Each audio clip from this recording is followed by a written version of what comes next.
So here it is, the brand new Insta360 X4. Now there are two reasons why I did not accept a free one of these from Insta360. Firstly, I wanted to make sure that any review I do on this is as honest and unbiased as possible. And secondly, they didn't offer me one. So here goes with an honest and unbiased review of the Insta360 X4. The good stuff and the not so good stuff.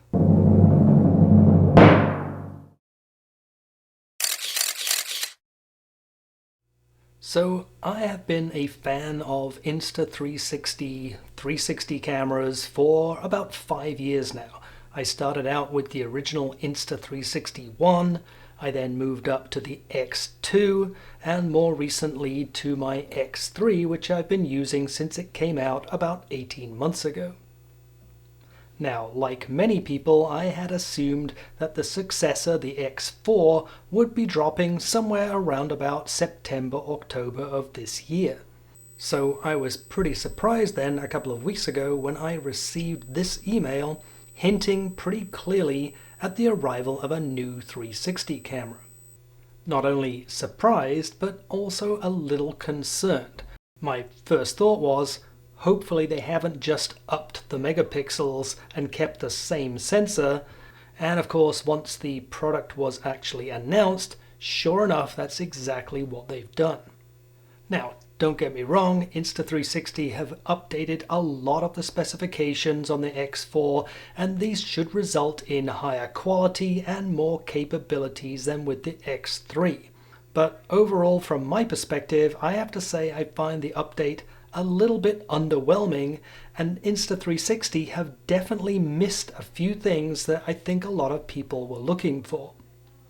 So in today's video, we're going to take an overview of what has changed from the Insta360 X3 to the X4, maybe a few things that have not changed that should have, and we're also going to do some side-by-side testing to get an idea of just how good these new enhancements are.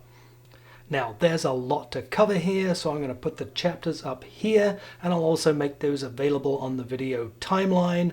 And very importantly, before we get started, and as I said at the beginning, this video is not sponsored or paid for in any way. I purchased the new X4 with my own money, and the opinions are entirely my own.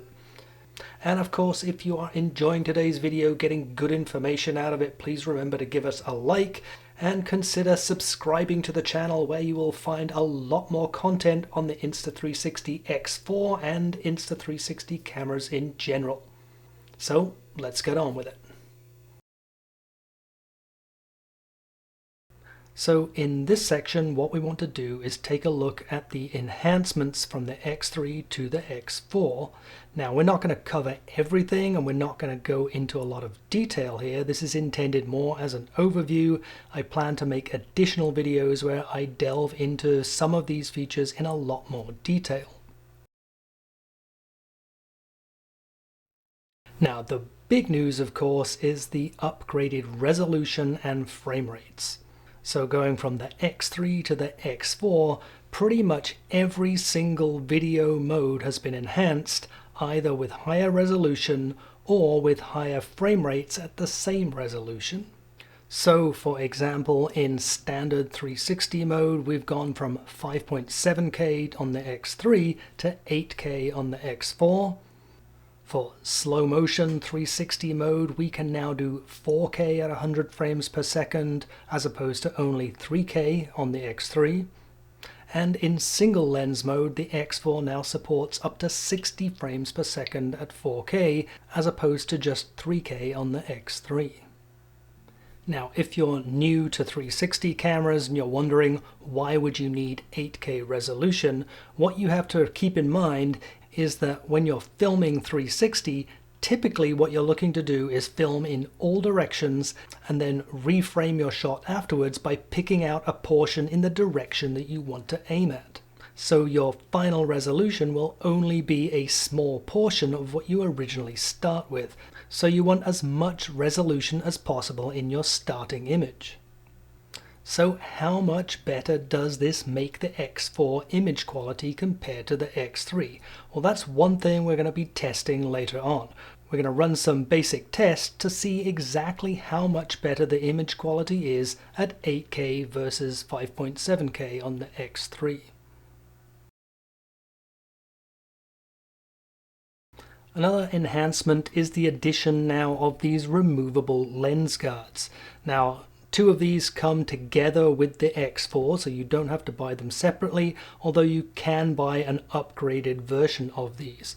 And basically there is a bayonet type mount. They twist and lock into place over the lens, and these will be really useful if you're in some kind of environment where you may end up scratching or damaging your lens. The next enhancement is battery life. Now the X4 comes with a new and larger battery, which allows you to get a runtime of up to 135 minutes compared to just 81 minutes with the X3. Now, important to note that 135 minutes is if you are running at 5.7K 30 frames per second. If you are filming in 8K, you are limited to just 75 minutes of operation. Another enhancement on the X4 is in terms of the speed of communication, and that goes for both USB and for Wi-Fi. So the USB-C has been upgraded from USB 2.0 to USB 3.0 with much faster transfer speeds, and similarly the Wi-Fi has also been upgraded for faster transfer speeds. And one other thing to mention in this section is a slightly larger screen. Now, I already thought the screen on the X3 was plenty big enough, particularly in comparison to the old X2, but the screen on the X4 is just that little bit larger, which obviously will improve the overall visibility.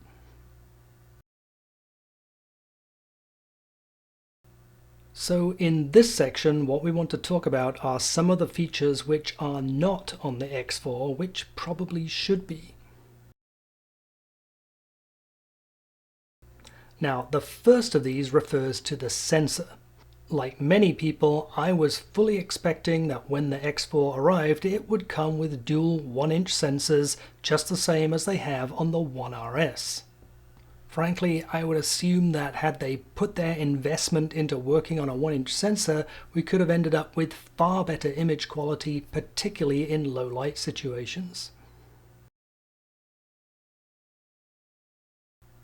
The second thing I want to talk about is audio. Now, the onboard microphones of the X4 might be a little better than on the X3, we'll see more on that later on, but if you want to get good quality audio, you have to add an external microphone. Now, one of my frustrations with the X3 was always if you want to add an external microphone, you have to remove this little door, you have to add this stupid little separate adapter, and then you end up with all this stuff hanging off the side of your camera. It's just not an elegant solution. Well, the bad news is the X4 is exactly the same. If you want to add an external microphone, you have the same USB port behind this door. It doesn't support an audio profile, so again you have to buy a separate adapter to plug into here. Now, like the X3, it does also support Bluetooth, which is at least a reasonable solution, but based on some initial testing, I can tell you that the Bluetooth implementation on the X4 is every bit as horrendous as it was on the X3. Pairing is difficult. When you turn devices off, you have to repair them when you power them back on, and so on and so on. And one other thing that I think is sorely missing from the X4 is the ability to fast charge the battery. The charging specifications are 0 to 80% in about 40 minutes and fully charged in just less than an hour, which is pretty slow by today's standards. Now, believe it or not, there are actually a couple of ways that Insta360 have made the X4 worse than the X3. The first of those being the size and weight. Now it's only about 20 grams heavier, so 180 grams on the X3 versus 200 grams on the X4, but as you can see, it is considerably more bulky. It's about the same width, but it is considerably longer than the X3, and it is quite a bit thicker than the X3.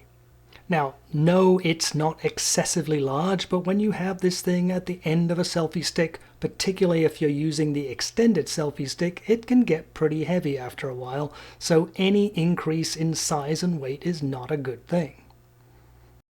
Now, probably the main reason why they had to make it larger was of course to accommodate the larger battery, which gives you reasonable run times when you're filming in 8K.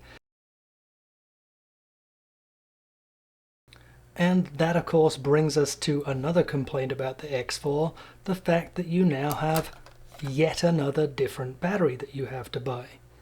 Now clearly this is necessary because, let's face it, the old battery probably wouldn't give you more than about 50 minutes worth of runtime at 8K, but it does mean that all of the batteries and chargers that you've spent a lot of money on your X3 are now useless when it comes to using your X4.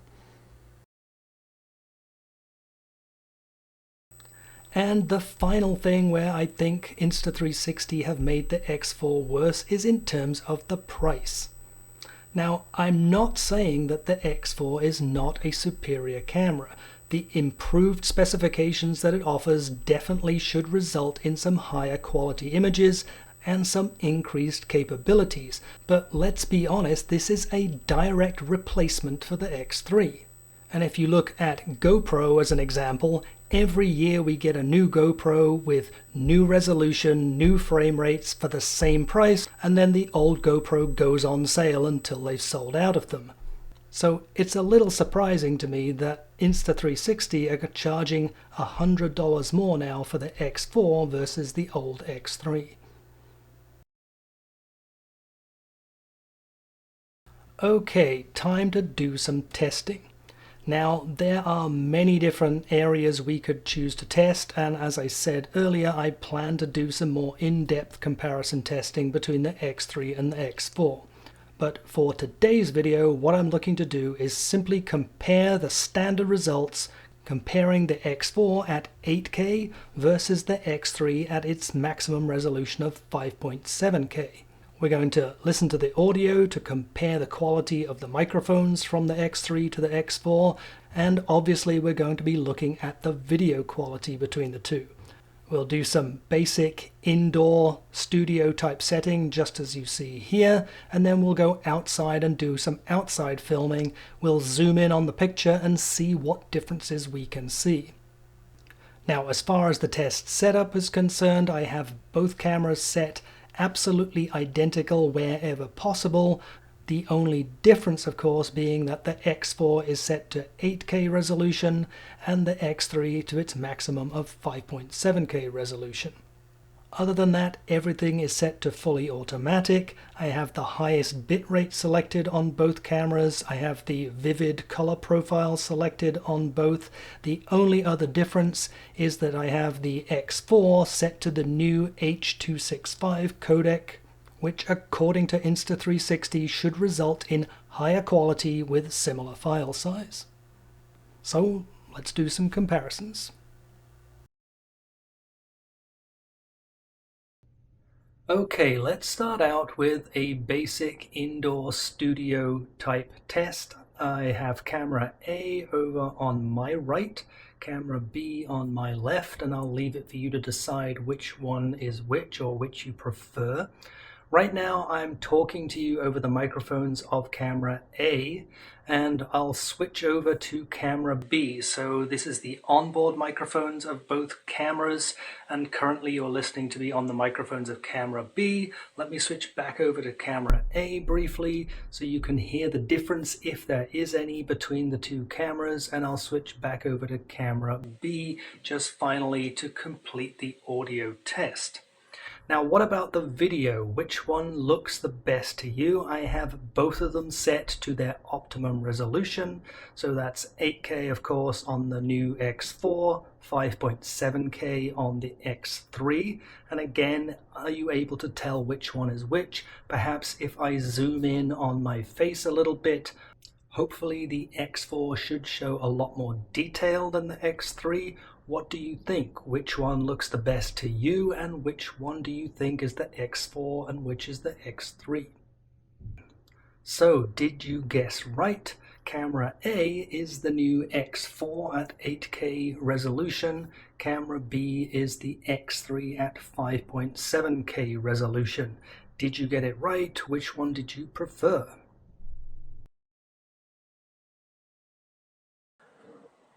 Okay, let's continue our test outside now, and this time I may or may not have switched the cameras around, so again we'll just refer to camera A on my right, camera B on my left. Which do you think is which has the better video quality? Also, I'm talking to you again on the onboard microphones. I have active wind reduction enabled on both cameras. Right now I'm talking to you on camera A, and let's switch over to camera B to hear if there's any difference between the two. And I will switch back over to camera A to give you a good comparison, and finally switch back over to camera B. Is there any difference in audio quality between the two? And again, what about the video quality? Stop. Now, while I was outside filming, these two guys showed up, so I figured I would use them as subjects to continue my test. Now, looking at the side-by-side pictures here, you can clearly see that camera B shows a lot more detail, and also the colors are much more true to life.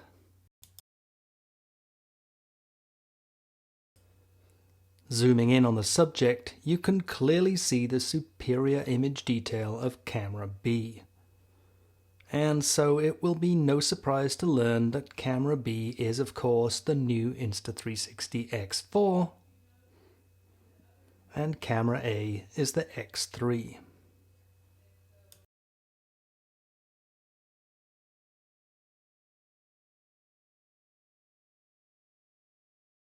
When I unpacked my new X4, I found this inside the box, a little sticker that says Insta360 Think Bold. And I think this kind of sums up my frustration with the new X4. It's just not bold, it's not revolutionary.